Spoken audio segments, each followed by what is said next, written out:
11th class में thermochemistry में आज हमको पढ़ना है ऊष्मागतिकी का द्वितीय नियम। लेकिन ऊष्मागतिकी के द्वितीय नियम में पहुंचने से पहले कुछ जरूरी बातों को समझना आवश्यक है। कल मैंने आपको प्रक्रम की स्वतः और अस्वतः प्रक्रिया बताई थी। आप जानते हैं कि झरने का पानी हमेशा ऊपर से नीचे गिरेगा, नीचे से ऊपर अगर आपको ले जाना है तो कोई ना कोई बाह्य कार्य करना पड़ेगा। ऊष्मा गर्म पिंड से ठंडे पिंड में अपने आप बदल जाएगी, लेकिन ठंडे पिंड को अगर आपको गर्म करना है तो कुछ ना कुछ बाह्य कार्य करना पड़ेगा। इसलिए पहली बात ये बोली जाती है कि चाय का अगर एक कप है तो वो ठंडा स्वतः हो जाएगा, लेकिन ठंडी चाय को अगर आपको गर्म करना है तो बाह्य कार्य की आवश्यकता पड़ेगी, मतलब आपको ऊष्मा देनी पड़ेगी।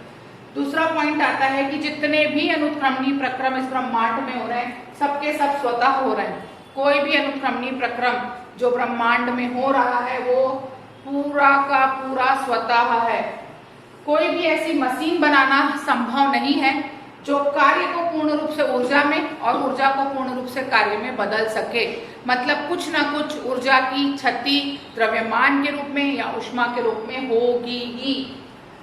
चौथा पॉइंट है कि जितने भी उत्क्रमणीय प्रक्रम है उनकी एंट्रोपी को ऐसे प्रदर्शित करते हैं, उनकी एंट्रोपी जो रहेगी वो स्थिर रहेगी। जितने भी उत्क्रमणीय प्रक्रम होते हैं उनकी एंट्रोपी स्थिर रहती है, लेकिन जितने भी अनुत्क्रमणीय प्रक्रम होंगे उनकी एंट्रोपी निरंतर बढ़ती चली जाएगी। हमारा ब्रह्मांड निरंतर फैल रहा है। आपको मालूम है कि जितने भी हम बात कर रहे हैं ये पॉल्यूशन की या एनवायरमेंटल पॉल्यूशन हो रहा है जो वो हमको मालूम है कि जो ग्लेशियर्स हैं वो बहुत तेजी से पिघल रहे हैं। क्यों पिघल रहे हैं? क्योंकि एंट्रोपी में वृद्धि हो रही है। उसके बाद कोई भी ऐसी मशीन बनाना संभव नहीं है जो किसी पिंड को -273 डिग्री तक ठंडा कर सके। परम शून्य ताप तक कोई भी पदार्थ ठंडा नहीं हो सकता, क्योंकि उस अवस्था तक पहुंचते पहुंचते उसकी भौतिक अवस्था बदल चुकी होगी। ऊष्मागतिकी के द्वितीय नियम की परिभाषा केल्विन ने दी, क्लाउसियस ने दी। केल्विन की परिभाषा बोली जाती है कि ऊष्मा संचयिका से प्राप्त ऊष्मा को चक्रीय प्रक्रम द्वारा पूर्ण रूप से कार्य में नहीं बदला जा सकता जब तक कि ऊष्मा की कुछ मात्रा ठंडी संचयिका को ना दे दी जाए। ऊष्मा संचयिका से प्राप्त ऊष्मा को चक्रीय प्रक्रम द्वारा तब तक पूर्ण ऊष्मा में या पूर्ण कार्य में आप नहीं बदल पाओगे जब तक कि उस ऊष्मा की कुछ मात्रा चक्रीय प्रक्रम में ना दी जाए।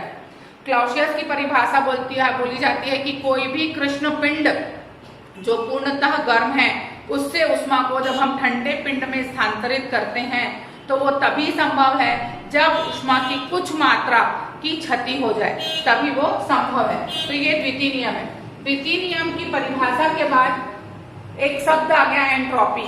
चालक बल थे, इसके पहले एंथैल्पी था, आपका आंतरिक ऊर्जा थी। आंतरिक ऊर्जा और एंथैल्पी से ये चीजों को एक्सप्लेन नहीं किया जा सका, इसलिए एक नए चालक बल की जरूरत पड़ी जिसको एंट्रोपी कहते हैं, जिसे एस से प्रदर्शित करते हैं।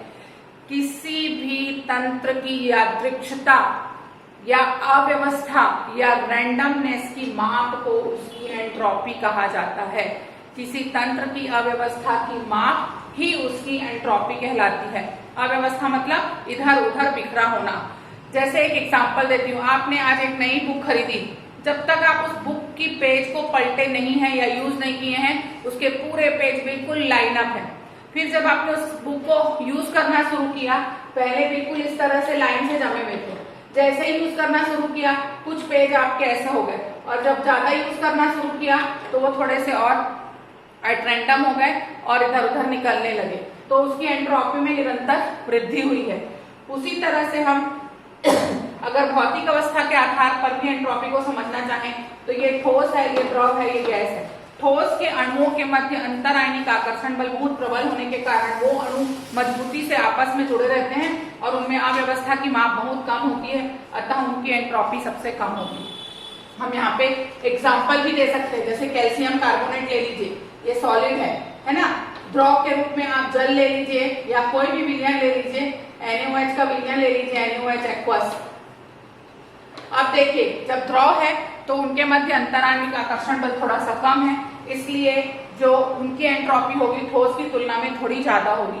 गैस है, जैसे अमोनिया गैस ले लीजिए, तो गैस के अणु एक दूसरे से कोई आकर्षण नहीं रखते, उनका आकर्षण बल न्यूनतम या नगण्य माना जाता है और विपरीत कहीं भी एट रैंडम किसी भी दिशा में वो गति करते रहते हैं, इसलिए इनकी एंट्रोपी सबसे अधिक होती है। सबसे कम सॉलिड की, उसके बाद लिक्विड की और सबसे अधिक गैस की। एग्जाम्पल आते हैं, निम्न में से 3 केमिकल दिए रहेंगे, आपसे पूछा जाएगा कि किसकी एंट्रोपी कम है और किसकी एंट्रोपी अधिक है। उसके बाद बात करते हैं del S upon Q reversible by T. उत्क्रमणीय साम्य अवस्था में किसी तंत्र को दी गई ऊष्मा और ताप के अनुपात को उसकी एंट्रोपी कहा जाता है। उत्क्रमणीय साम्य अवस्था में किसी तंत्र को दी गई ऊष्मा और उसके ताप के अनुपात को एंट्रोपी कहा जाता है। किसी तंत्र की एंट्रोपी उस तंत्र के टोटल तंत्र की एंट्रोपी बराबर सिस्टम की एंट्रोपी धन सराउंडिंग की एंट्रोपी, तंत्र धन परिवेश की एंट्रोपी बराबर उस तंत्र की टोटल एंट्रोपी मानी जाती है। इसलिए अब ऊष्मागतिकी के द्वितीय नियम की जो फाइनल परिभाषा आती है वो ये आती है कि कोई भी तंत्र उसी दिशा में कार्यरत होगा जिस दिशा में प्रक्रम स्वतः होगा और एंट्रोपी निरंतर बढ़ रही होगी।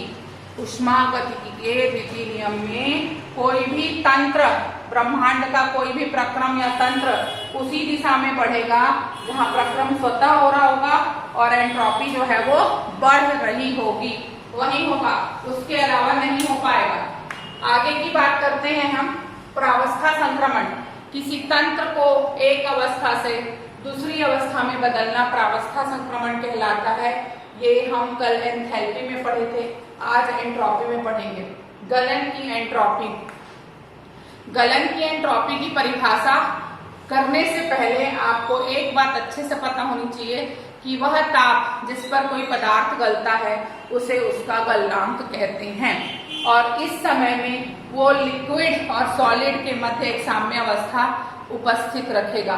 तो वह ताप जिस पर कोई पदार्थ गलता है उस दौरान एंट्रोपी में होने वाला परिवर्तन गलन की एंट्रोपी कहलाता है और इस दौरान जो अतिरिक्त ऊष्मा अवशोषित की जाती है उसकी उत्क्रमणीय साम्य अवस्था में उसे हम गलन की गुप्त ऊष्मा कहते हैं।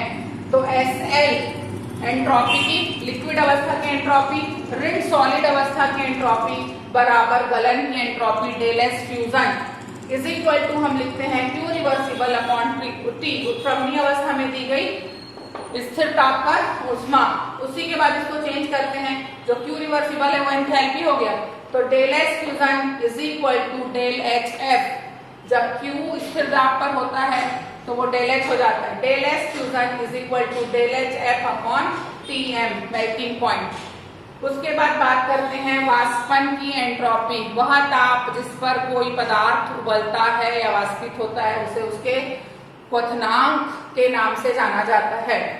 तो किसी एक मोल पदार्थ का उत्क्रमणीय साम्य अवस्था से में 1 मोल द्रव से 1 मोल वाष्प में बदलने के दौरान होने वाला एंट्रोपी परिवर्तन वाष्पन की एंट्रोपी कहलाता है और इस दौरान जो ऊष्मा अतिरिक्त ऊष्मा अवशोषित की जाती है उसे वाष्पन की गुप्त ऊष्मा कहते हैं।